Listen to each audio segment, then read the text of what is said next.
Hello കൂട്ടുകാരെ, എല്ലാവർക്കും നിച്ചൂസ് വേൾഡിൻ്റെ പുതിയൊരു വീഡിയോയിലേക്ക് സ്വാഗതം. എല്ലാവരും സുഖമായിട്ടിരിക്കുന്നു എന്ന് വിശ്വസിക്കുന്നു. ഞങ്ങളിവിടെ സുഖമായിട്ടിരിക്കുകയാണ്. അപ്പോൾ എല്ലാവരും സന്തോഷത്തോടെയും ആരോഗ്യത്തോടെയും ഒക്കെ ഇരിക്കുക കേട്ടോ.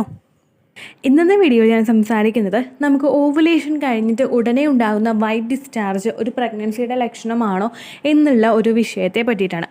അപ്പോൾ നമുക്ക് വീഡിയോ സ്റ്റാർട്ട് ചെയ്യാം. നമുക്ക് വജൈനയിൽ നിന്ന് ഒരുപാട് തരത്തിലുള്ള ഡിസ്ചാർജുകൾ വരാറുണ്ട്. നമുക്ക് ഓവുലേഷൻ സമയം കൊള്ളിച്ച് വരാറുണ്ട്, നമുക്ക് പീരിയഡ്സ് ആവുന്ന സമയം കൊള്ളിച്ച് വരാറുണ്ട്, പീരിയഡ്സ് കഴിഞ്ഞതിന് ശേഷം നമുക്ക് വരാറുണ്ട്. ഇങ്ങനെയുള്ള ഡിസ്ചാർജുകൾ നമുക്ക് ഉണ്ടാകാനായിട്ടുള്ള പ്രധാനപ്പെട്ട കാരണം എന്ന് പറയുന്നത് നമ്മുടെ ശരീരത്തിലുണ്ടാകുന്ന ഹോർമോണൽ വ്യതിയാനങ്ങളാണ്. എസ്പെഷ്യലി നമ്മളിൽ ഉണ്ടാകുന്ന പ്രൊജസ്ട്രോൺ ഹോർമോണിൻ്റെ വ്യത്യാസം മൂലമാണ് നമ്മുടെ ശരീരത്തിൽ ഇത്തരത്തിലുള്ള വജൈനൽ ഡിസ്ചാർജുകൾ ഉണ്ടാകുന്നത്.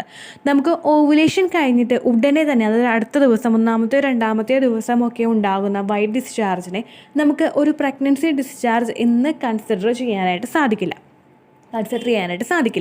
കാരണം എന്താണെന്ന് വെച്ച് കഴിഞ്ഞാൽ ഇത് നമുക്ക് ഉണ്ടാകുന്നത് ഓവുലേഷൻ കഴിഞ്ഞ് കഴിയുമ്പോൾ നമ്മുടെ എഗ്ഗ് പുറത്തേക്ക് വരുമ്പോഴേക്കും ആ ഒരു സമയത്ത് നമ്മളിലൊരു ഹോർമോണൽ വ്യതിയാനം ഉണ്ടാകും. ഈ ഒരു വ്യതിയാനത്തിൻ്റെ ഭാഗമായിട്ടാണ് നമുക്ക് ആ ഒരു സമയത്ത് ഓവുലേഷൻ കഴിഞ്ഞിട്ട് ഉടനെ തന്നെ ഒരു വജൈനൽ ഡിസ്ചാർജ് അവിടെ ഉണ്ടാകുന്നത്. ഇനി നേരെ മറിച്ച് നമ്മൾ പ്രഗ്നൻ്റ് ആകുന്ന സമയത്ത് നമുക്ക് വജൈനൽ ഡിസ്ചാർജ് ഉണ്ടാവാറുണ്ട്.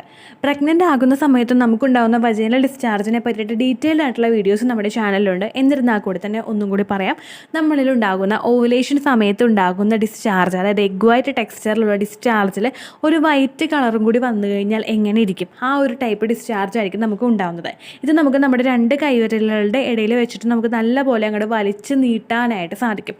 ഈ ഒരു ഡിസ്ചാർജ് നമുക്കുണ്ടാകുന്നത് പ്രഗ്നൻ്റ് ആകുന്ന ആ ഒരു സമയത്തായിരിക്കും.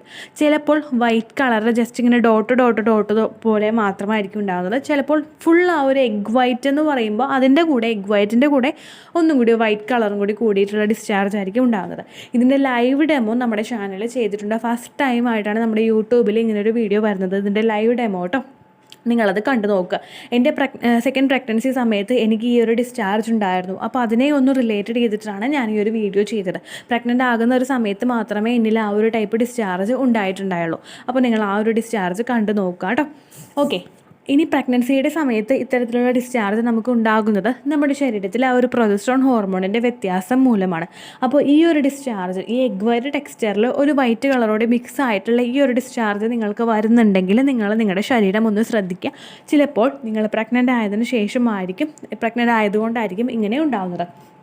ഇനി ഈ ഒരു ഡിസ്ചാർജ് എപ്പോൾ വരും എന്ന് നമുക്ക് നോക്കാം. നമ്മുടെ ഓവുലേഷൻ കഴിഞ്ഞിട്ട് ഒരു 12 ദിവസത്തിന് ശേഷം മാത്രമേ നമുക്ക് ഈ ഒരു ടൈപ്പ് ഡിസ്ചാർജ് ഉണ്ടാവുകയുള്ളൂ. കാരണം ഈ 12 ദിവസത്തിന് ശേഷമായിരിക്കും നമ്മളിൽ ആ ഒരു ഇംപ്ലാന്റേഷൻ നടന്നിട്ട് ഉണ്ടാവുക. 12 ദിവസത്തിന് അകം, ആ ഒരു ദിവസം കഴിഞ്ഞിട്ടായിരിക്കും നമുക്ക് ആ ഒരു ഡിസ്ചാർജ് കണ്ടു തുടങ്ങുന്നത് കേട്ടോ. അപ്പോൾ ആ ഒരു ഡിസ്ചാർജ് നമ്മളിൽ കണ്ടു തുടങ്ങി കഴിഞ്ഞ് കഴിഞ്ഞാൽ ആ ഒരു സമയം മുതൽ ചിലപ്പോൾ നമുക്കതൊരു പ്രഗ്നൻസി ആയിട്ട് മാറാനായിട്ടും സാധ്യതയുണ്ട്. അതുപോലെ തന്നെ നിങ്ങളിൽ ചില കാറ്റഗറിയിൽ വരുന്ന സ്ത്രീകൾ ഒരു കാര്യം കൂടി ശ്രദ്ധിക്കണം. അതായത് നമ്മൾ പ്രൊജസ്ട്രോണിൻ്റെ മെഡിസിൻ കഴിക്കുന്നുണ്ടെങ്കിൽ, വജൈനയിൽ നമ്മൾ ഇൻസേർട്ട് ചെയ്യുന്ന മെഡിസിനും അതുപോലെ തന്നെ നമ്മളിൽ ഉള്ളിലും പ്രൊജസ്ട്രോണിൻ്റെ മെഡിസിൻ കഴിക്കുന്നുണ്ടെങ്കിൽ ഈ ഒരു ടൈപ്പിൽ ഈ ഒരു സമയത്ത് മെഡിസിൻ എടുക്കുന്ന സ്ത്രീകളിൽ വൈറ്റ് ഡിസ്ചാർജ് ഉണ്ടാകുന്നത് നോർമലാണ്. കാരണം പ്രൊജസ്ട്രോൺ ഹോർമോൺ ആണല്ലോ നമുക്ക് അവിടെ ഒരു ഡിസ്ചാർജ് തരുന്നത്. ആ പ്രൊജസ്ട്രോൺ ഹോർമോൺ നമ്മുടെ ശരീരത്തിലോട്ട് അങ്ങനെയുള്ള ലെവലിലോട്ട് എത്തുമ്പോഴേക്കും നമ്മളിൽ അത്തരത്തിലുള്ള ഡിസ്ചാർജുകൾ ഉണ്ടാകാനായിട്ടുള്ള സാധ്യതയും വളരെയധികം കൂടുതലാണ്. അപ്പോൾ നിങ്ങൾ ആ ഒരു കാര്യം കൂടി ശ്രദ്ധിക്കുക. നിങ്ങൾ പ്രൊജസ്ട്രോണിൻ്റെ മെഡിസിനുകളൊന്നും തന്നെ എടുക്കുന്നില്ല, അതല്ലാതെ നിങ്ങൾക്ക് ഇത്തരത്തിലുള്ള ഡിസ്ചാർജ് വരുന്നുണ്ടെങ്കിൽ നിങ്ങൾ പ്രഗ്നൻ്റ് ആകാനായിട്ടുള്ളൊരു സാധ്യതയുണ്ട്. ഞാനിങ്ങനെ ഓരോ വീഡിയോസിലും അതുപോലെ തന്നെ എൻ്റെ ഫസ്റ്റ് പ്രഗ്നൻസിയിൽ എനിക്കിതുണ്ടായി, എൻ്റെ സെക്കൻഡ് പ്രഗ്നൻസിയിൽ എനിക്കിതുണ്ടായി എന്നൊക്കെ പറയുമ്പോഴേക്കും ഒരു കൂട്ടം ആളുകൾ എന്നോട് ചോദിക്കാറുണ്ട്, എല്ലാ ലക്ഷണങ്ങളും നിങ്ങൾക്ക് ഉണ്ടാകുന്നുണ്ടല്ലോ എന്നുള്ളത്. ഫസ്റ്റ് പ്രഗ്നൻസിയും സെക്കൻഡ് പ്രഗ്നൻസിയും ഓരോ സ്ത്രീകളെ സംബന്ധിച്ചിട്ടും ഡിഫറെൻ്റ് ആണ്. ഒരു സ്ത്രീയാണ് ഞാനെന്ന് പറഞ്ഞുകൊണ്ട് കാര്യമില്ല. എൻ്റെ ഫസ്റ്റ് പ്രഗ്നൻസിയിൽ ഉണ്ടായ ലക്ഷണങ്ങളും എൻ്റെ സെക്കൻഡ് പ്രഗ്നൻസിയിൽ ഉണ്ടായ ലക്ഷണങ്ങളും ഡിഫറെൻ്റ് ആണ്. 2 പ്രഗ്നൻസിയിലും എനിക്ക് 2 ടൈപ്പ് ലക്ഷണങ്ങളുണ്ടായി. അതുകൊണ്ടാണ് ഓരോ സമയത്തും ഇതെനിക്ക് ഫസ്റ്റ് പ്രഗ്നൻസിയിലുണ്ടായി, ഇതെനിക്ക് സെക്കൻഡ് പ്രഗ്നൻസിയിലുണ്ടായി എന്ന് പറയുന്നത്. അതല്ലാതെ നിങ്ങളെ പറ്റിക്കാൻ വേണ്ടിയിട്ട് ഇതെനിക്കുണ്ടായി അങ്ങനെയുള്ള കാര്യങ്ങളൊന്നും ഞാൻ പറയല്ല കേട്ടോ. ആ ഒരു കാര്യം കൂടി നിങ്ങൾ ശ്രദ്ധിക്കണം. എൻ്റെ ആദ്യത്തെ ഗർഭകാലഘട്ടം എന്ന് പറയുന്നത് എനിക്ക് ഒരുപാട് ബുദ്ധിമുട്ടുകളും ഒരുപാട് ഡിപ്രഷനൊക്കെ ഉണ്ടായിരുന്ന ഒരു ടൈമായിരുന്നു. എന്നാൽ സെക്കൻഡിൽ ഞാൻ കുറച്ചും കൂടി ഇതിനെപ്പറ്റി പഠിക്കാൻ തുടങ്ങി, ഞാൻ അറിയാൻ തുടങ്ങിയപ്പോൾ എനിക്കിത് ഓവർകം ചെയ്യാനായിട്ട് സാധിച്ചു. അപ്പോൾ അതുപോലെ തന്നെ നിങ്ങൾക്ക് ഇത്തരത്തിലുള്ള പ്രഗ്നൻസി ഡിസ്ചാർജുകൾ കാണുന്നുണ്ടെങ്കിൽ നിങ്ങളൊന്ന് ശ്രദ്ധിക്കുക, പ്രഗ്നൻസി ടെസ്റ്റ് ചെയ്ത് നോക്കുക കേട്ടോ. അപ്പോൾ ഇത്രയേ ഉള്ളൂ വീഡിയോ. യൂസ്ഫുള്ളായി കാണുമെന്ന് വിശ്വസിക്കുന്നു. യൂസ്ഫുൾ ആയിട്ടുണ്ടെങ്കിൽ മാത്രം ലൈക്ക് ചെയ്യുക, ഫ്രണ്ട്സിനൊക്കെ ഷെയർ ചെയ്ത് കൊടുക്കുക കേട്ടോ. അപ്പോൾ അടുത്തൊരു യൂസ്ഫുൾ വീഡിയോ ആയിട്ട് നമുക്ക് വീണ്ടും കാണാം. ബൈ.